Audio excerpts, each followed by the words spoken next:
Ce matin, nous avons convoqué l'ensemble des agents de santé de Côte d'Ivoire à une assemblée générale extraordinaire. Et ce pour débattre des problèmes d'actualité qui sont, entre autres, la réforme hospitalière. Sur ce point nécessaire et important de tous les agents de santé, il s'agissait pour nous de dire aux camarades agents de santé où se trouvait le dossier sur les décrets à caractère financier de la réforme hospitalière. Et il faut le dire, ces décrets sont latents depuis plus de 2 ans. Et jusque-là, il n'y a pas encore eu de suite favorable.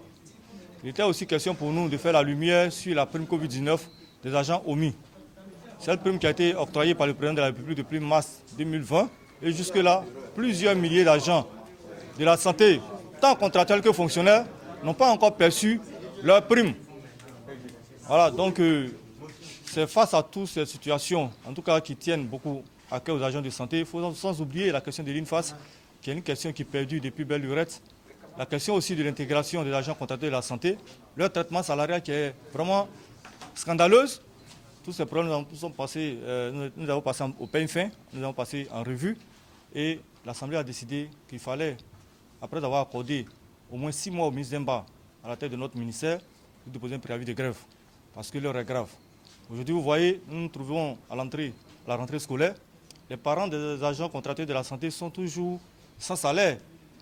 Il y a des structures comme l'INSP où les agents ont pratiquement 6 mois de salaire impayé, sans compter les autres structures.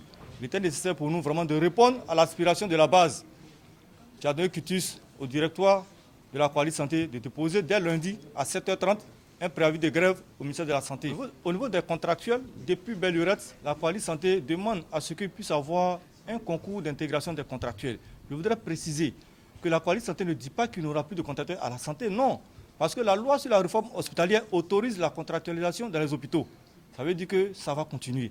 Cependant, il est important de créer un canevas comme source de motivation de ces agents contractuels qui ont fait plusieurs années en train de servir le pays pour que ces agents-là, qui ont déjà l'âge statutaire de la fonction publique, c'est-à-dire ils ont plus de 40 ans, plus pour ceux qui le désirent, entrer à la fonction publique. Et c'est pour cela que nous disons aussi merci à la fonction publique qui a ouvert un concours d'intégration des agents d'hygiène.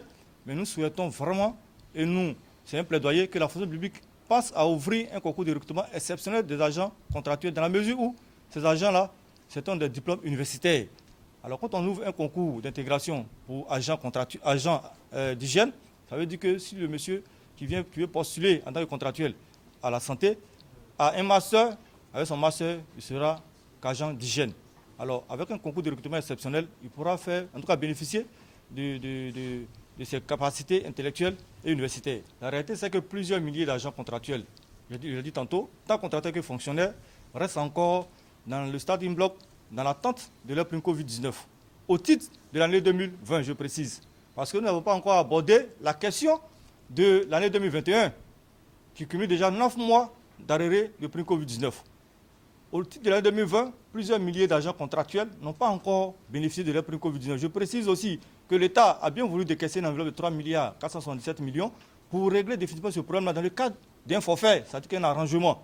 Chose que nous avons acceptée, parce que nous sommes tous en Côte d'Ivoire, nous sommes tous ivoiriens. Mais jusque-là, le décaissement a été fait, mais les camarades n'ont pas encore reçu leur forfait de 4 mois de prime Covid-19.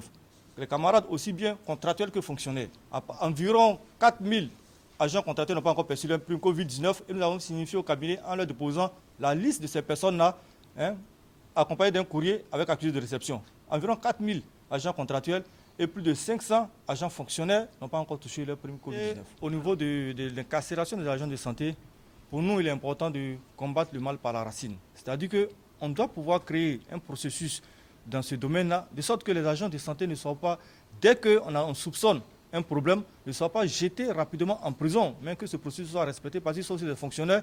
Et les fautes pour lesquelles on les accuse ne sont pas des fautes qu'ils commettent dans l'exercice, sinon chez eux à la maison. Ces fautes sont supposées fautes sont commises dans l'exercice de leurs fonctions. À ce titre, il est important qu'on respecte quand même un processus avant de les inculper. Pour la plupart même d'ailleurs des agents de santé inculpés, ils restent 2-3 mois en prison et lors de leur procès, ils sont non coupables. Donc pourquoi ne pas suivre un processus et mettre les gens en prison pour venir à la fin dire qu'ils ne sont pas coupables? Parce qu'en réalité, ils ne sont pas coupables des faits pour la plupart qui leur sont reprochés. Pour nous, cette question, elle est assez fondamentale et nous sommes rassurés lorsque nous parlons aujourd'hui du détournement de la prime Covid-19 parce qu'aux dernières nouvelles, selon ce que le ministre a dit, il a dit qu'il faudrait que les agents qui n'ont pas bénéficié de la prime Covid-19 aillent voir leur directeur. C'est là que se pose le problème. Parce que les directeurs des hôpitaux n'ont jamais payé les primes Covid-19. L'argent des primes Covid-19 que nous réclamons pour nos camarades a été déjà décaissé par l'État. Quel est le schéma pour que le directeur d'hôpital paye en ce moment la prime Covid-19 de l'agent contractuel et fonctionnaire qui travaille dans sa structure? Quand le schéma n'est pas ce qui a été établi à la base, on est fort à l'aise de dire qu'il y a présumé détournement dans cette affaire de prime Covid-19. En réalité, c'est une stratégie de lutte. C'est une stratégie de lutte syndicale.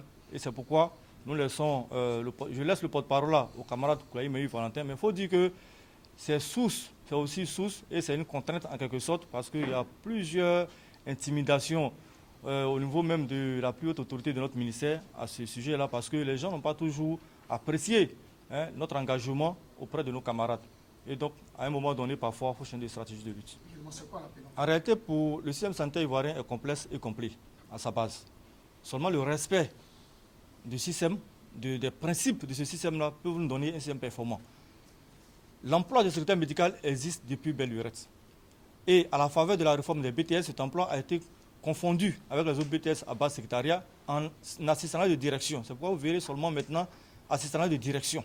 Il n'y a plus de BTS secrétariat médical, il n'y a plus de BTS secrétariat carrière juridique et judiciaire, il n'y a plus de BTS secrétariat bureautique. Et donc, nous disons que l'emploi du secrétaire médical est un emploi particulier. Parce que ce sont ces agents-là qui exercent le secrétariat dans le domaine de la santé. Et ils sont outillés à cela. Notre cri de cœur, c'est que depuis plus de 5 ans, 2015-2016 par là, l'État lance les concours de recrutement des secrétaires médicaux à la fonction publique, dans le recrutement des agents de santé, et on n'arrive pas à satisfaire ces postes parce que la formation étant suspendue, puisque les BTS ont été réformés, et donc il n'y a plus de candidats. Et donc nous demandons à l'État de reprendre la formation des secrétaires médicaux sur la base des travaux qui ont été déjà faits à l'INFAS et autres, et l'INFAS qui est d'ailleurs prête à faire la formation de ces agents-là, qui vont donner un ouf de soulagement dans notre système sanitaire ivoirien, qui vont permettre à ce que vraiment ce système-là puisse être accueillant comme on le souhaite, parce que ce sont des gens qui ont été outillés à l'accueil du personnel, au traitement des dossiers des patients et autres. Merci.